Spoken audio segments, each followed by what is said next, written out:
போன வீடியோவில் நம்ம என்சி அப்படின்னு என்னென்னு பார்த்தோம். இந்த வீடியோவில் அதோட தொடர்ச்சி என்ஓ அப்படின்னு என்னென்னு பார்க்கலாம் வாங்க.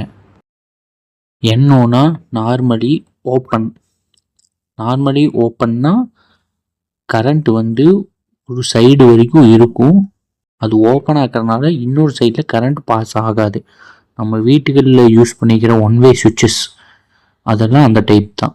நார்மலி அது ஆஃபில் இருக்கும்போது எப்படி இருக்கும், ஓப்பனாக இருக்கும். அதுவே ப்ரெஸ் பண்ணும்போது என்னாகும், க்ளோஸ் ஆகி கரண்ட் பாஸ் ஆகி அது வழியாக கரண்ட் வந்து லைட் எரியும், ஃபேன் ஓடும், இதெல்லாம் நடக்கும்.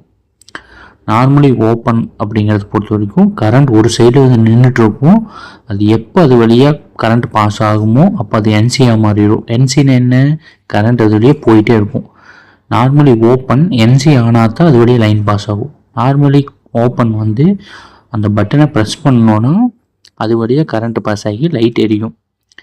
இப்போ அந்த கையை எடுத்துட்டோன்னு என்ன ஆகும் அப்படின்னா, அந்த கையை எடுத்துட்டோன்னா புஷ் பட்டன்ஸை பொறுத்த வரைக்கும் கையை எடுத்துட்டோம் அப்படின்னா அது வழியாக கரண்ட் பாஸ் ஆகாது. அதுக்காக தான் மேக்னெட்டிக் காயில்ஸ், அதாவது கான்டாக்டர்ஸ் நம்ம யூஸ் பண்ணுறோம். கையை எடுத்தாலுமே கூட அது ஆன் ஆகணும் அப்படின்னா அந்த ஹோல்டு பண்ணி பிடிக்கிறதுக்காக அந்த கான்டாக்டர்ஸ்லாம் நம்ம யூஸ் பண்ணுறோம். அதே வீடுகளில் யூஸ் பண்ணக்கூடிய சுவிட்சஸ் அதுவும் நார்மலி ஓப்பன் தான். பட் அது ப்ரெஸ் பண்ணி பிடிச்சிட்டோம்னா, அதாவது அதோட மெக்கானிசத்தின் வழியாக ஒன் டைம் நம்ம ஆன் பண்ணி விட்டோம் அப்படின்னா அந்த பொசிஷனை ஹோல்டு பண்ணுது. அதே அந்த சுவிட்சஸ் வந்து காலிங் பெல் சுவிட்சஸில் எடுத்துட்டோன்னா அதுதான் எலக்ட்ரிக்கில் புஷ் பட்டன்ஸ். கையை எடுத்தோன்னா திரும்பி பழைய ஸ்டேஜுக்கு வந்துடும். நார்மலி ஓப்பன் பற்றி இந்த வீடியோவில் பார்த்துருக்கோம். அடுத்த வீடியோவில் நம்ம டிஓஎல் ஸ்டார்டர்ஸ் பற்றி பார்க்கலாம். டிஓஎல் அப்படின்னா என்ன, ஒரு பேசிக் ஒரு தண்ணி மோட்டர் நம்ம வீட்டில் இருக்குது, சிங்கிள் ஃபேஸ் மோட்ரு.